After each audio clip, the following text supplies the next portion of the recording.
Welcome to Influential Entrepreneurs, bringing you interviews with elite business leaders and experts, sharing tips and strategies for elevating your business to the next level. Here's your host, Mike Saunders. Hello and welcome to this episode of Influential Entrepreneurs. This is Mike Saunders, the Authority Positioning Coach. Today we have back with us Ryan Quante, who's the founder of Care Income Advisors, and we'll be talking about how he serves financial advisors, attorneys, and care communities. Ryan, welcome back to the program. Thanks so much, Mike. I appreciate you having me back.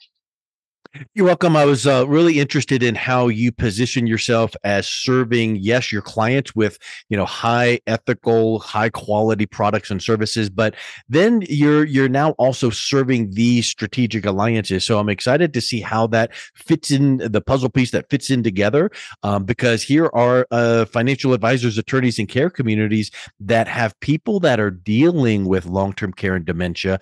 What are some ways that they can provide added value to their clients and integrate you in with that? So get us started with first, kind of your approach, your overall approach to these, kind of three sectors. Yeah, absolutely. So spent the last almost decade now working specifically with financial advisors, attorneys, care communities to help them bring these solutions to their clients that so desperately need to be aware of them. And what we found is that a lot of financial advisors aren't aware of the solutions that are available today. So what I do is I educate. I try to put the advisor in a position where they're best able to serve their clients. A lot of advisors are maybe fee only, or they deal specifically with securities, and they don't necessarily mess with insurance or annuities and things like that. I'm a specialist when it comes to long-term care that they can lean on and ultimately help their clients and also add to their bottom line.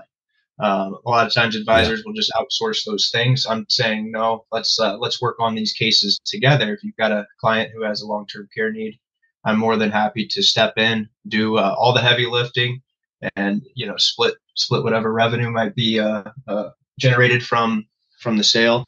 And the advisors that I've trained over the years have been very receptive of this idea, and it's a topic that most people don't really like to discuss with their clients. And I am fortunate enough to have the knowledge and experience now to help have those hard conversations and help them see the light when it comes to the topic of long-term care planning.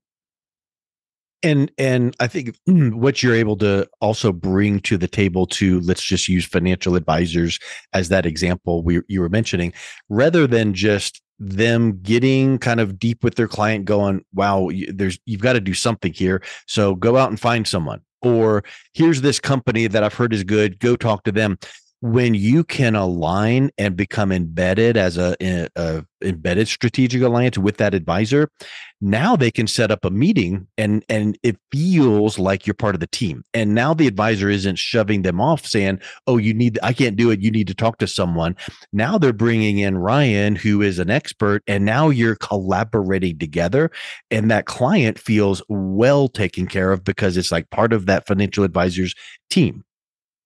That's exactly right. And they say teamwork makes the dream work, and it really does, especially with such complicated matters as long-term care planning. And the advisors, I'd say to a lot of them, the single biggest threat to their assets under management sometimes is a long-term care event in retirement.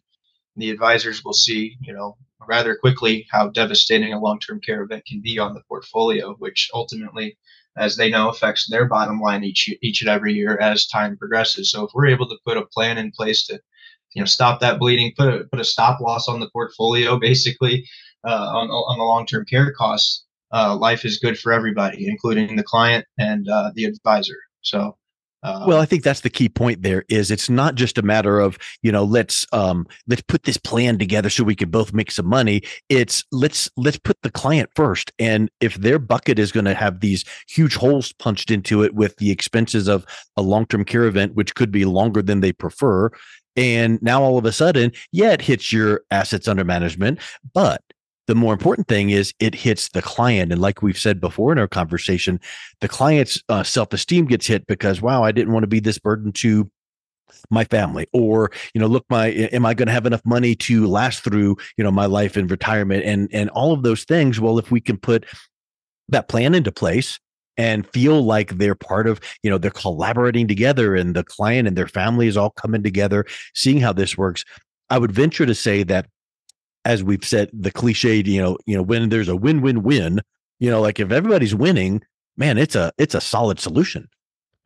That's exactly right, and that's the mindset that I have going into each and every meeting with an attorney and their client, or I'm sorry, an advisor, attorney, whoever, and their client. Is I try to, let them see that we're not just trying to, make a sale. We're trying to actually help them solve these problems in a methodical way that will set them up to, have success and greater peace of mind throughout their remaining years. And like Benjamin Franklin said, a penny saved is a penny earned. Well, you're actually bringing another side of that kind of thought, where you're able to keep the AUM, in place, because they're not tapping into that need for long-term care needs. But then also, when the time is right and when the decision is right to select a certain solution that you provide, and there is a revenue share, well, now they're keeping their AUM intact and they're earning revenue without them having to learn and get licensed with selling something new that they're not used to. So I would venture to say that that's very attractive when done the right way, with compliance and legal and all these kinds of things. But I would think that that's very attractive to an advisor.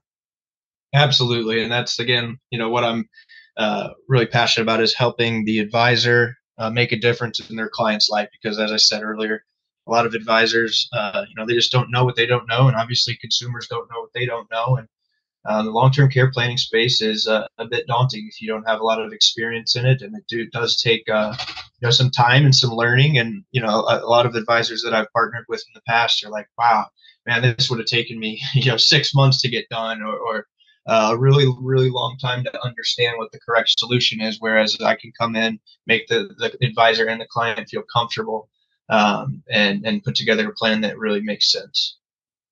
And also, I'm thinking of like different industries. Like if a real estate agent says to another real estate agent, "Oh, send me your buyers and I'll help them out." Well, every agent is licensed to do buying and selling. Whereas in the scenario you're talking about, you don't have to worry that you're going to steal the advisor's client, because you're not licensed to do any of the things that they can do regarding asset management and AUM. So it's a perfect synergy, because you can't do what they can do and they can't do what you can do, and now we're just putting our heads together to help serve that client. Absolutely, and and to tag on to that, when I'm faced with a client who has questions regarding investments and that sort of thing, well, then that opens the doorway for me to make referrals right back Yeah. over to the advisor that I'm partnering with to help their clients with long-term care. So it's a two-way street. Yeah.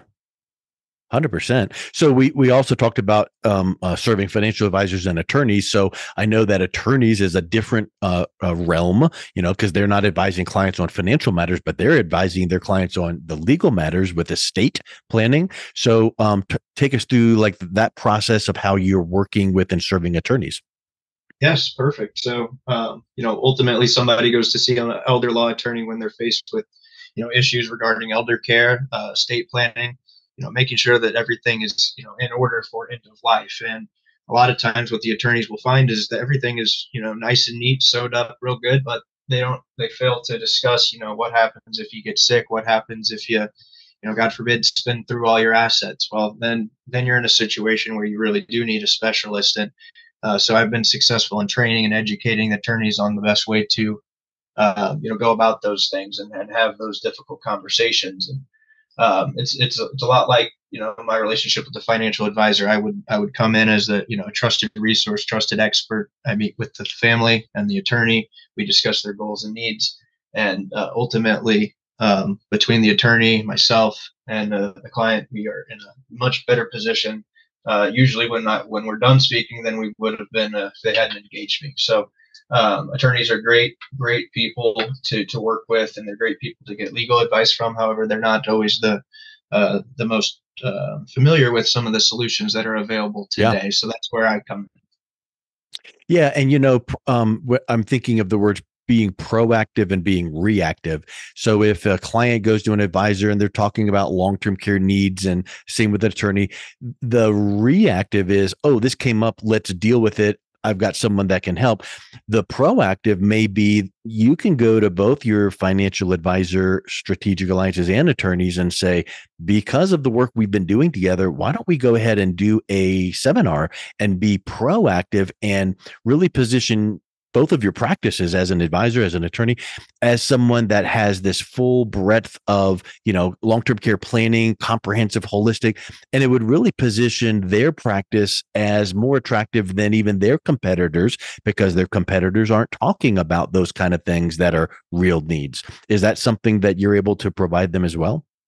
Exactly. Yeah. Joint seminars, getting the message out there that, hey, look, I'm not just like the everyday elder law attorney. I encompass the financial side of things through strategic alliances with care income advisors, and being able to have that resource available for their clients is a huge win, in my opinion, because like, you can Google elder law attorneys and come up with 10 or 12, but chances are maybe only one or two are very familiar with the insurance solutions that are available today. And the more that we can get the message out there that there are solutions for folks, no matter what their current situation is. A lot of times the attorneys deal with the people who are think it's the end of the road, and Medicaid's their only option. Well, there are some creative solutions that are now available that they may not be aware of that can provide great value to their clients.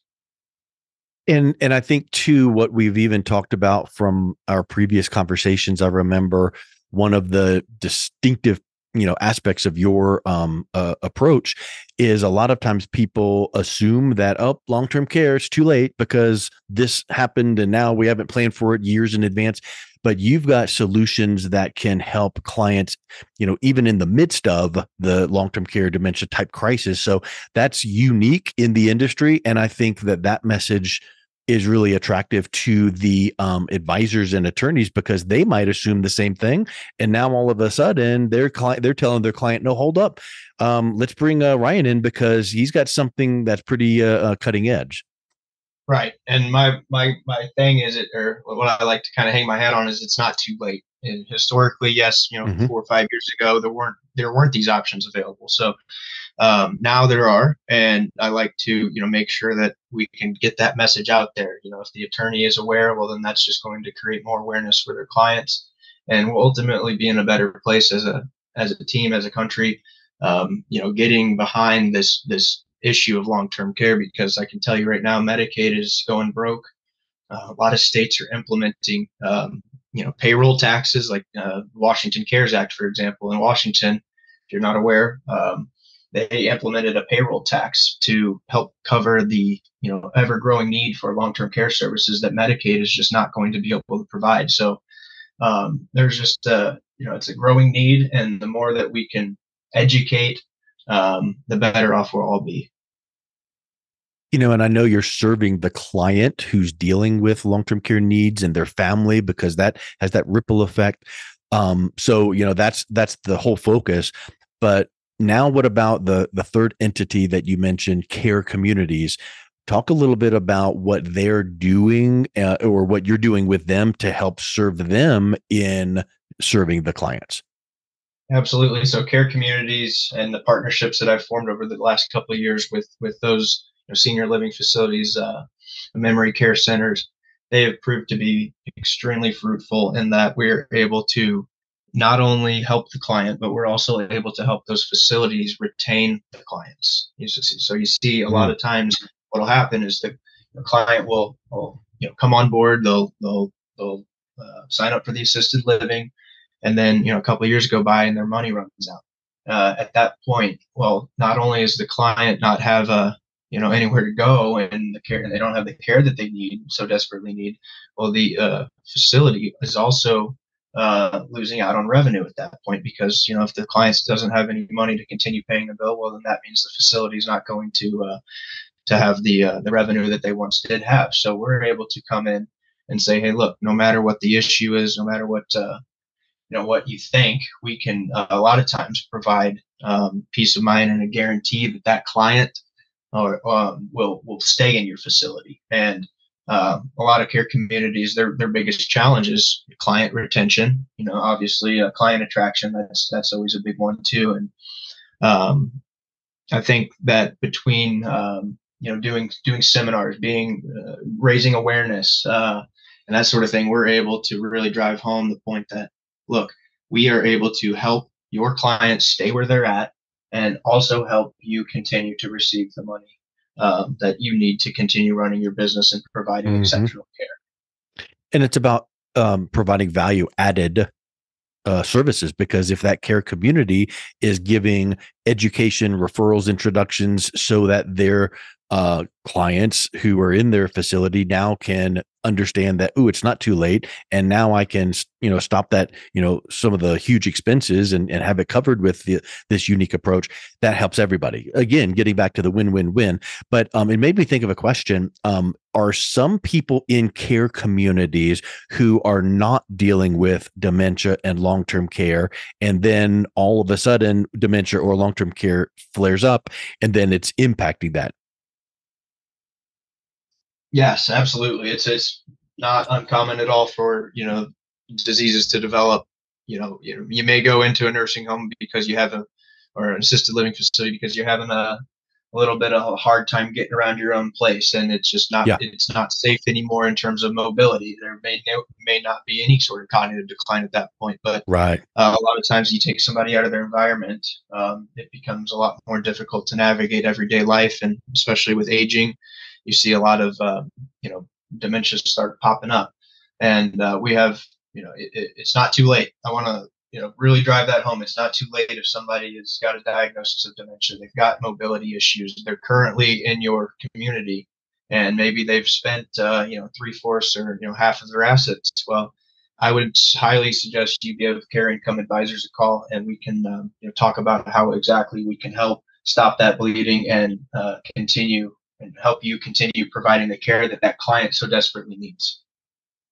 Yeah, I think that's the huge piece, is it's not too late, and being proactive as well as reactive, because there's going to be times where, oh, this flared up, we need this help, so let's go talk about it. But then as that momentum continues to build, then your work with advisors, attorneys, and care communities then can layer in and add the proactive. Let's educate, let's get ahead of it, let's have people that even before they choose the care community, the advisor, the attorney, are realizing that they provide this holistic approach, and you're doing those seminars and teaching and educating, and then people feel like they're part of the decision-making process, rather than reacting, quickly to get something fixed. And now, did I make the right decision or not? They're doing it before the problem has flared up. So I think that's such a unique approach that you're mentioning. There's strategically aligning with these trusted advisors. That's exactly right. Yeah. And the more, like I keep going back to, the more that we can raise awareness, the better off we'll all be in the end.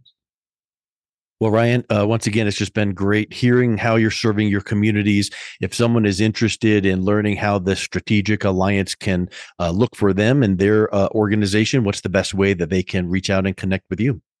Yeah, I'd suggest that they go to www.meetwithryanq.com. Again, that's www.meetwithryanq.com. We'll schedule a 30-minute call.